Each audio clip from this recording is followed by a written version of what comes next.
السلام علیکم اور ہماری جانب سے تمام اہل وطن کو آزادی مبارک. اچھا، ہر سال یوم آزادی پر تمام چینلز خصوصی پروگرام پیش کرتے ہیں، اور جب ہم جیسے بزرگان کو یہ کام دیا جاتا ہے تو ہمیشہ ماضی کی باتیں کر رہے ہوتے ہیں. اگر ایسا ہوتا یا ایسا نہ ہوتا تو کیا ہوتا، کیونکہ یہ ہمارے لیے آسان ہے، کیونکہ آخر کار ہماری زندگی کا بیشتر حصہ تو گزر گیا ہے اور آنے والے پاکستان کو ہم شاید دیکھ ہی نہیں پائیں گے. تو کیوں نہ ہم نے سوچا کہ آج انسٹیڈ کہ ہم ریئر ویو مرر میں دیکھتے رہیں کہ کیا گزرا ہے، ہم تھوڑا آگے کی طرف دیکھتے ہیں، مستقبل کی طرف دیکھتے ہیں اور ان نوجوان سے بات کرتے ہیں جو اس مستقبل کے پاکستان میں رہیں گے یا شاید چھوڑ کے چلے جائیں گے، اور اگر چھوڑ کے چلے جائیں گے تو کیوں. تو آج ہم نے دعوت دی ہے ٹو 3 اب ینگسٹرز ساؤنڈز ویئرڈ، لیکن چلے نوجوان ہم کر لیتے ہیں، ٹھیک ہے.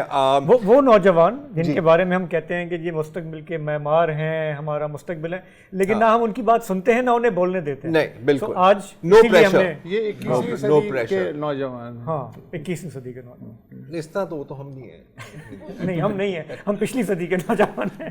Good point, good point. تو شان، رقیہ، عبداللہ، got that right؟ صحیح ہے، گریٹ. تو میں آپ سے ہی آغاز کروں گا کیونکہ آپ میرے نزدیک ہیں سب سے. آپ اپنا مستقبل کیسے دیکھتے ہیں؟ آئی نو بہت براڈ کویسچن ہے. what do you want to do؟ ابھی تک اگر سوچا نہیں تو کوئی مسئلہ نہیں ہے، ہم نے ابھی تک ہمیں سمجھ نہیں آئی. جی، میں نے اصلی میں یہ والی بات سوچی نہیں ہے، اتنا تھاٹ نہیں ڈالا اس بات پہ، لیکن جہاں تک مجھے اندازہ ہے پرابلی بزنس کے لیے. بزنس کے لیے. رقیہ؟ میں بھی بزنس کے لیے ہی. پاکستان میں رہ کے؟ I don't think so. نہیں، باہر جا کے. چلیں well come back to that.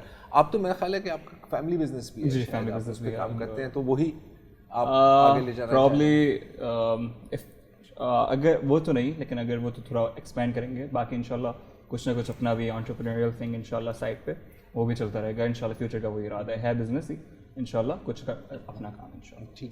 اچھا، اس پرسپیکٹیو سے اب مطلب ظاہر ہے کہ دیکھیں گولز تو چینج ہوتے رہتے ہیں نا بدلتے ہوئے حالات کے ساتھ. You have to be flexible, اور خاص طور پہ آج کل کی دنیا میں، کیونکہ ہمیں یہ نہیں پتہ کہ آج جو جابس ہیں کل اے آئی کی وجہ سے وہ ہوں گے بھی.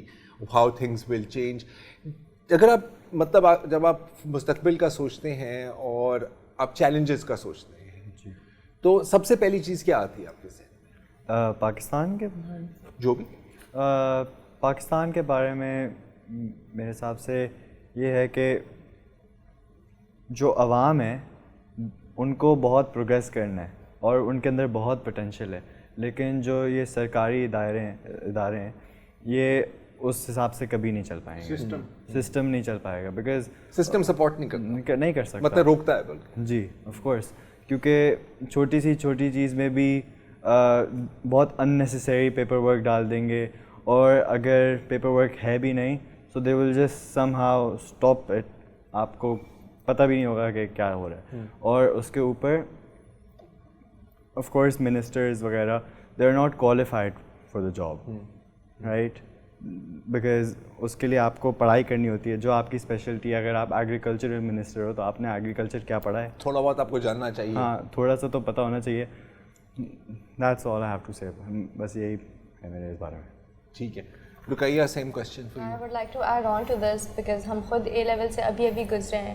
I think کہ بہت زیادہ سینسرشپ ہے اس ٹاپک پہ فی الحال تو، بٹ جیسے کہ نیوز میں آ رہا ہے کیمبرج کے ایگزامس جس طرح لیک ہو رہے ہیں، پیپرز لیک ہو رہے ہیں، اور میں نے خود دیکھا ہے، میں خود انکلوڈیڈ، میرے اتنے دوستوں نے اتنی محنت کی ہے اور وہ ایگزیکٹ پیپر دوسروں کے پاس 12 گھنٹے پہلے آیا ہے.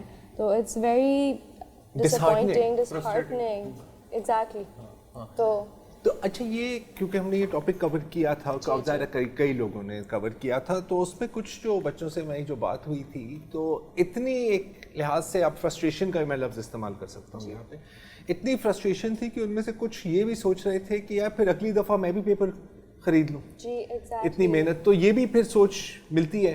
نہیں، بہت لوگوں نے گیو اپ کر دیا تھا اور وہ ان نے پوری رات پڑھائی نہیں کی. جیسے آئی وڈ سے کہ کافی دوست ہیں جو تھوڑے سے لوور کلاس بیک گراؤنڈ سے ہوتے ہیں جو پورا سال، اتنے سالوں محنت کر کے پیپر دیتے ہیں، اور ان کے لیے کتنا ڈسہارٹنگ ہوتا ہے. دوسرے بچے شاید وہ ری ٹیک دے دیں، شاید وہ ایگزام خرید لیں جو 30,000 کے مل رہے ہیں، بٹ ہر بندہ یہ نہیں کر سکتا, نہ انہیں یہ آپشن ملتا ہے.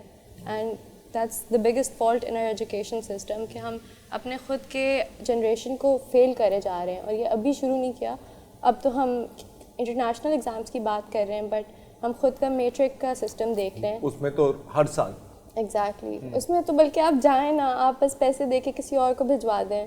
It's absurd. ایک زمانے میں ووٹ بھی ایسے ہی ڈالے جاتے تھے. Some would say it still continues. Some would say, some people would say, I'm not saying it. تم کہہ رہے ہو نہیں. اچھا, یہ جو ایشو ہے پیپرز لیک کا, انڈیا میں تو یہ ایک بہت بڑا ایشو بن گیا تھا ود جین زی موومنٹ. اکثر ایک سوال پوچھا جاتا ہے, کوائزا پولیٹیکل کویسچن, تو آپ اس کو اسکپ کرنا چاہیں تو آپ اسکپ بھی کر سکتے ہیں, کہ یہاں پر کون سا وہ ایسا ایشو ہے جس میں آپ کا خیال ہے کہ پاکستان کے نوجوان, اور میں یہاں پہ بات کر رہا ہوں قطع نظر کہ آپ کس پارٹی کے ممبر ہوں, آپ کس ایتھنک گروپ کے ممبر ہوں, کیونکہ یہاں پر جو بھی احتجاج ہوتے ہیں وہ بڑے ایک لمیٹڈ اور فوکسڈ قسم کے ہوتے ہیں, کون سا ایک ایسا ایشو ہے آپ کا خیال ہے جس میں Gen Z for lack of a better term متحد ہو سکتی ہے آپ کی نظر میں؟ میرا خیال ہے کون سا ایسا ایشو نہیں ہے جہاں پہ جین زی کو متحد ہونا چاہیے. جب کاکریج جنتا پارٹی بھی ہمارے پاس ان پلے آئی تھی, وہ ہمیں پتہ ہے کہ ایک اسٹوڈنٹ لیڈر نے وہ اسٹارٹ کی تھی, ایک اسٹوڈنٹ یونین نے.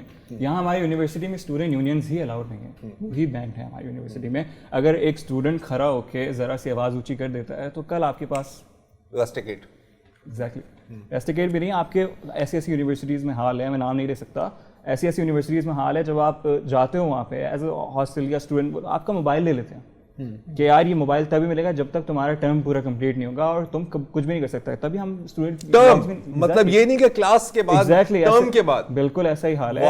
تبھی آپ انڈیا کے آئی آئی ٹی کا حال دیکھتے ہیں, انڈیا کے آئی آئی ٹی کا ہاسٹل کا حال سب سے بڑا ہے. یہاں بھی ایسا ہی ہے, لیکن یہاں پہ شو نہیں کر سکتے. کیوں؟ کیونکہ ان کے پاس موبائل نہیں ہے, ان کے پاس رائٹ نہیں ہے. فلم کریں گے تو ان کے پاس وہ نہیں ہے. وہ انڈیا کے آئی آئی ٹی کے ہاسٹلس کے ایسے حال ہیں کہ اللہ کا شکر ہے کہ ہمارے یہاں پہ بہت لوور طبقہ بھی ان سے بیٹر رہ لیتا ہے, اور I I T is one of the biggest universities, the top ones, the lowest acceptance rate. صحیح ہے. اور وہاں پہ بھی ایسا حال ہے کہ بٹ وہ فلم ہوتا ہے, وہ پبلسائز ہوتا ہے, ان کے پاس اسٹوڈنٹ یونین ہے, ہمارے پاس اسٹوڈنٹ یونین نہیں ہے. باقی جو ایشوز کی بات ہے, I think security is the biggest concern. باقی انفراسٹرکچر وغیرہ کی بات تو ہوتی رہے گی, but security is the biggest. کتنی کب تک ہم لوگ اپنی زینبیں گواتے رہیں گے, کب تک علی رضا میر ہم لوگ اپنے گواتے رہیں گے؟ Security is the biggest concern. آپ یہاں پہ ملک چھوڑ کے باہر نہیں جا سکتے بغیر سیکورٹی گارڈ کے. آپ جا کے دکھائیں کون سا پوش علاقہ, آپ کون سے پوش علاقے کی بات کر رہے ہیں؟ ڈیفینس میں آپ جائیں, ڈیفینس میں آپ رہ کے بغیر گارڈ کے آپ 2 دن گھر سے باہر رہ کے جائیں. کتنے میں جاننے ملک کو جانتا ہوں, نہیں کر سکتے. Security is the biggest concern. And then there is infrastructure, and then education, and then I think the جو ہمارے پاس روٹ کاز ہے وہ ایجوکیشن ہی ہے. ایجوکیشن نہیں ہوگی, پیپل ان اویئر ہوں گے, وہی باتیں کریں گے کہ مچھلی کے اوپر تم نے دودھ نہیں پینا, تربوز کے اوپر تم نے وہ والا شربت نہیں پینا ورنہ یہ ہو جائے گا. وہ بڑا اعلیٰ کلپ ہے, وہ بہت یہی باتیں جو ہم لوگ کرتے رہیں گے, اور جب ہمیں پتہ نہیں ہوگا تو وہی دال میں پروٹین ہے, دال کھایا کر, چکن وغیرہ کیوں کھاتا ہے, تو بیف سے کولیسٹرول ہو جائے. یہ باتیں جب ان اویئرنیس ہوگی, ایجوکیشن نہیں ہوگی, تو ہمارے ملک کا یہی حال ہوگا, اور جو حال دیکھا جا رہا ہے. جی, ہماری گفتگو جاری ہے اس نئی نسل کے ساتھ, لیکن ایک وقفہ لے لیتے ہیں.